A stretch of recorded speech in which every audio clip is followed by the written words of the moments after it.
Hi, my name is Scrubblord, and this is my submission video for the hard mode all bosses race for Titan Souls. The two wonderful gentlemen that will be joining me include SNeaky and Zic3. So in this game, the player is given one arrow and are tasked with defeating bosses known as Titans.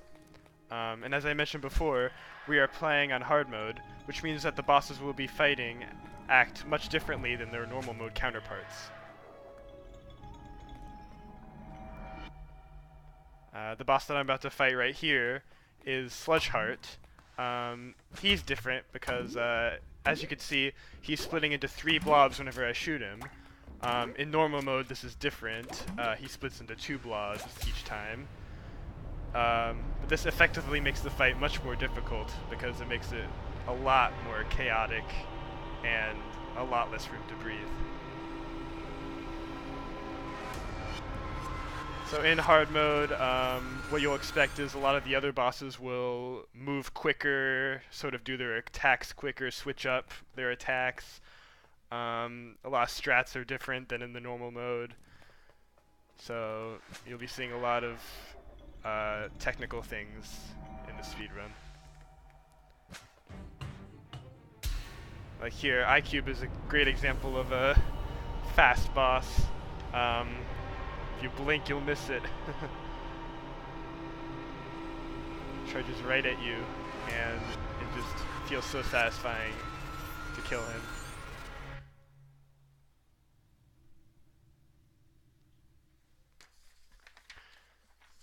So this next fight that's coming up is against Brain Freeze, and the interesting part about Brain Freeze is that there's actually a spot we could use after we melt this big ice block, which is on the bottom wall, which we could use to as a safe spot. You can never die there, which we use in hard mode when the brain jumps at you. And I enjoy learning this very much because it's just one of those things you learn about hard mode that you just don't use in the normal game or the normal speedrun. I think that's very interesting. So the next boss I'm coming up on here is Goliath. So the strat here is similar to normal, where you roll out of the arena before you start the fight. And once I get to this spot, I could just pull the arrow back into him and open the door the same time as I'm getting the Soul Absorb cutscene, which is a neat trick that saves a lot of time in this route.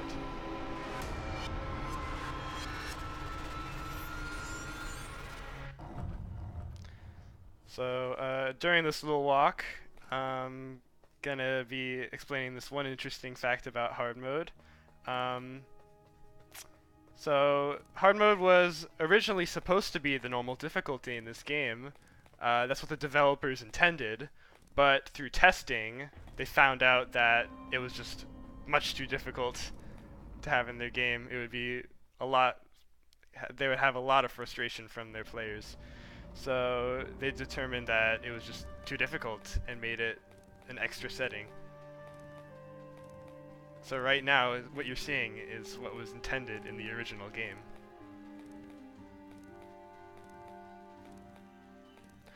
So next area we're coming up on is Forest. And then there's a bunch to talk about this following boss, Bello. So in hard mode, he is a lot different than the normal mode. In normal mode, the strat is to just pull the arrow back into him, same as you saw in iCube. But what's different is you have to go near these spores to be able to see his weak point. And shooting him after that is also a difficult feat. And I know that me, Zic, and SNeaky all have different strats to be able to expose this weak point, so it makes for an interesting one to watch, very entertaining. And then this next boss that's coming is not seen in the normal mode route at all. It's a hard mode exclusive boss that that we utilize in the all bosses route because you have to kill all bosses. So Um, but yeah, he's a pretty challenging boss. He's called Plant 12 in the file names. It's not giving a name in the game.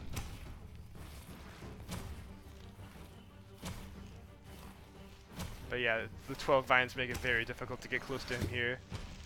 And all I need is 2 shots to beat him, so it's not bad once you're able to get close to him.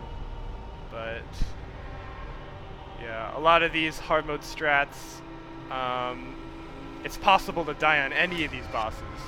It's just, with enough practice, I've been able to get them consistently, I feel. And I know that Zic and Sneaky have also been practicing a bunch lately.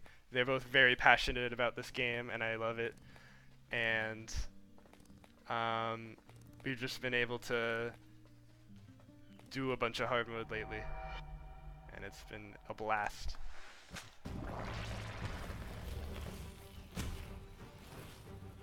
So this boss here is Vine Thesis. He's similar to Plant 12, but only has 8 vines instead of 12, making it a bit easier. But what I did there is that I rolled up a little early and started running upright. It's just a little time save that I found out. Just saves a few milliseconds, but it's an interesting part.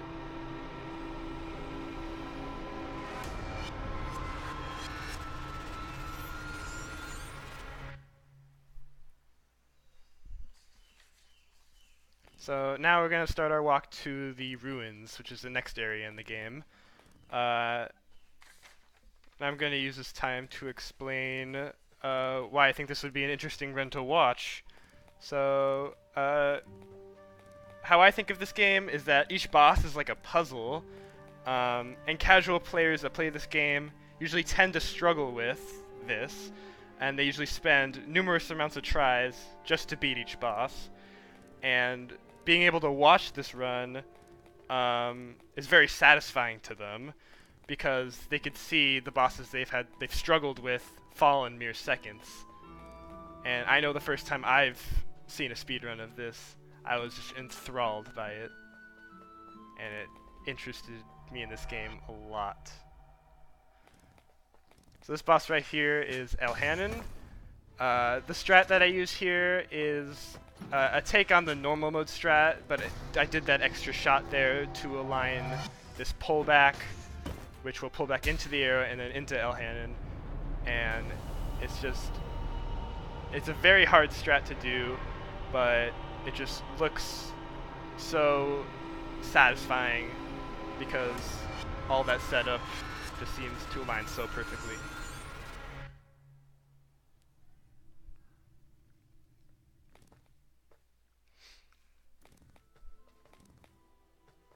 So this next boss here is Avarice. There's a little puzzle to activate his door. His switch is just right above these coins. Easy to shoot. And one interesting thing about Avarice, which again is something that you just don't know until you run hard mode, is that there's a safe spot by these coins. If you stay right in the spot that I'm right here, it's almost impossible for you to die. So you just stay there and wait for Avarice to expose this weak point, and then shoot it.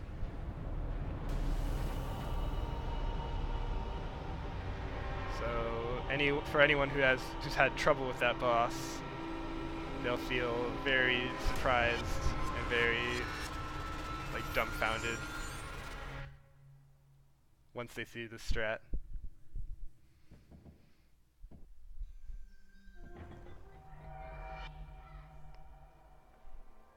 So right now I'm going to be heading to Graveyard, which is definitely the easiest area of the game. These two bosses are the exact same as their normal counterparts. So I'm going to use this time to explain why I believe that this category is an amazing choice for a race for SGDQ. So during an individual run, there was a lot of walking in between bosses, like you've seen during my run, and this could be a bit boring to watch. A race can give the opportunity for viewers to always be watching some action. Like on one screen, someone may be walking, The other one could be on a boss. It's just makes it more interesting to watch. And also, due to the difficult nature of this game, it's almost impossible for a blowout to happen. Due to past races that me, Zic, and SNeaky've had, it's always a tense race to the very end. There's not been one race where one of us has beaten the others by a bunch of time. That's never happened. And then a race also gives viewers the chance to see a strat they may have missed. Like a lot of these strats are happening so fast, they may have missed one, so they get another 2 opportunities to see it, and also gives us more time to explain it, which is fantastic. And overall, I believe this race will be very well received by the SGDQ audience.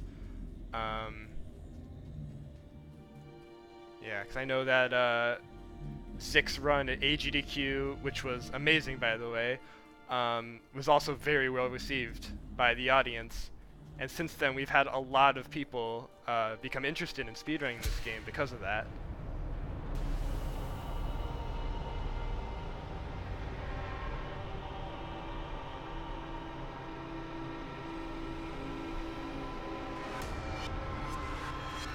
So that shot concludes the graveyard portion, which is kind of represents the break of the run. Now we get right back into the action with the fire bosses. And the fire bosses require a lot of technical movement to beat.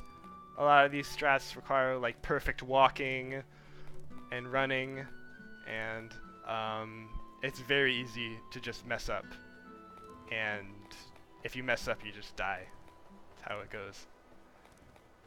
But luckily for us, nothing really changes much from the normal mode strats.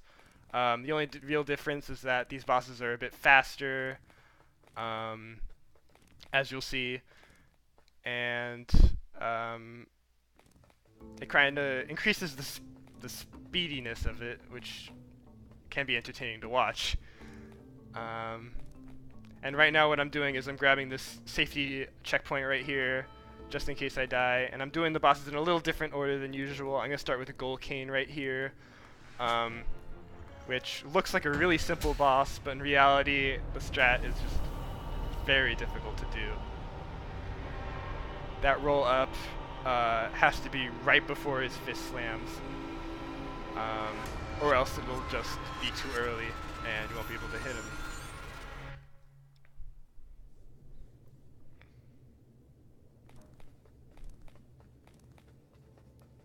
So then this next boss I'm coming up to is Roll Cane.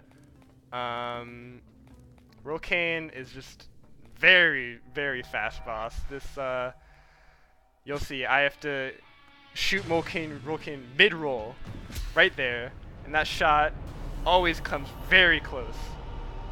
And it just looks so satisfying. And it's just as difficult to pull off.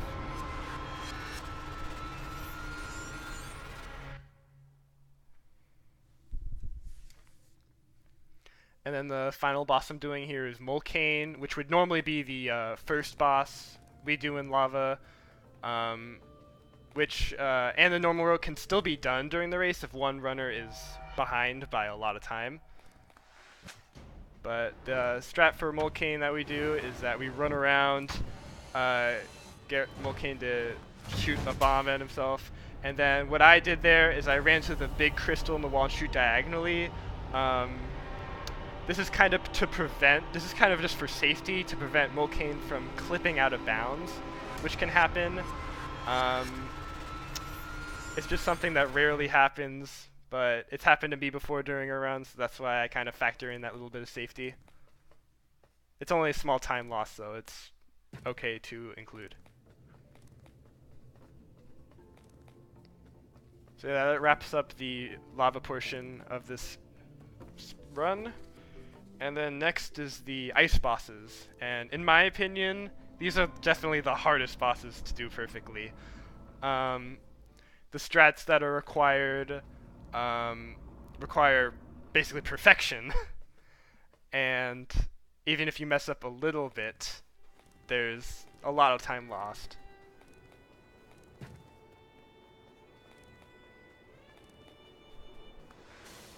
So right now I'm going to start shooting these torches to unlock the next boss, Onyxia. You see this melt, they have to melt this iceberg down in the bottom there. And Onyxia, what we're going to do is we're going to utilize a death warp, which means that we kill the boss right before dying, which lets us warp to the checkpoint. So I'm going to pull back the arrow. Oh, I pulled back a little too early there, which means that I'm going to have to wait an extra cycle, which luckily makes the death warp easier to get because the tail's closer. But it does waste about 6 seconds. So it's not as much as dying, so it's fine if it happens in a run. So this next boss here is Yeti. Yeti is just very hard to do consistently, but after enough practice, I think I've got it comfortably. Just this final shot right here, it just needs, the timing for it is very precise. Even if you wait just a little bit too long, the icicle from the ceiling will come down and hit you, and that could be very unfortunate.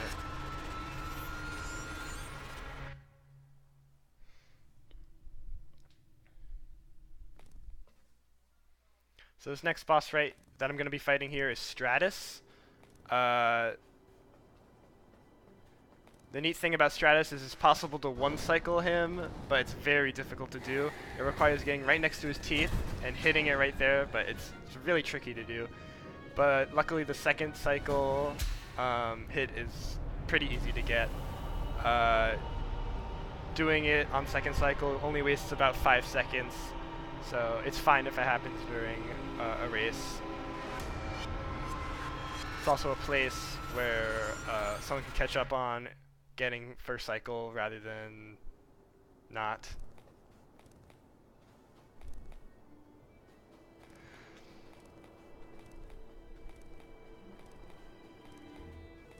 So that concludes the main overworld bosses of the run, and now we're on to the last 3, which is the final end bosses.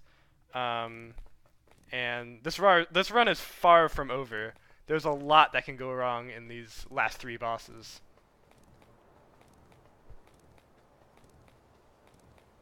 So it's never over until that final shot lands on the final boss.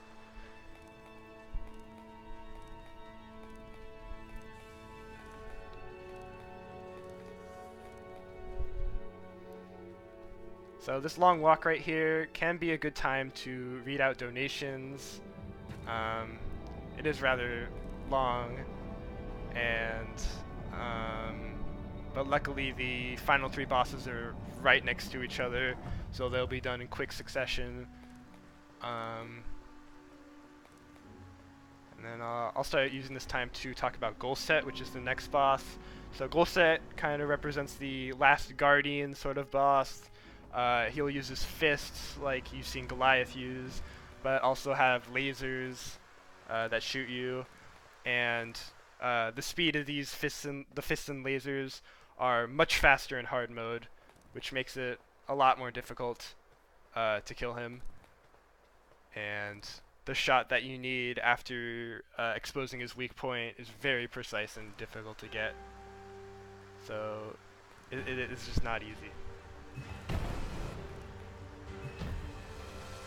So he just needs to hit these 2 buttons, and then the goal is to hit the chest, but I died there, so that's going to set me back about 10 seconds. So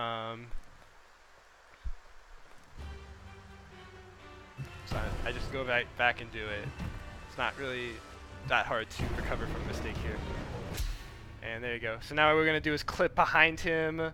The clip can range from instant to 10 seconds, but it's very significant to get because it lets us skip the soul absorbing cutscene that plays after each boss, and also gives us the infinite roll glitch, which lets us roll upstairs. So we use that to get closer to this sort of soul cocoon, to be able to activate the second to last boss, which is Soul. And Soul is, his AI is very weird. Sometimes he could do things you don't expect, but if you do the strat right here, most of the time it'll work. So it's pretty good. Alright, so now that we've killed every single other boss, the doors to Truth will open, and Truth is the final boss of the game. And he is definitely worthy of his position. There's 3 phases in Truth, and if you die in any phase, you have to start from the very beginning of the battle. It's just a big gauntlet that is like a good test for the end of the run. So this is the second phase. All we have to do is shoot 6 of these shark bites, and then the giant eye will expose on the bottom of the screen, and all we need to do is shoot it, and that's the second phase done. Now the third phase is a lot more difficult than it seems. These 3 shark placements are very hard to hit, especially the third one, but all we need is this final shot, and then we're done with the run. So again, I believe that this category is a perfect fit for SGDQ. A lot of people will love it. And yeah, my name was Scrublord, and I hope you enjoyed this video.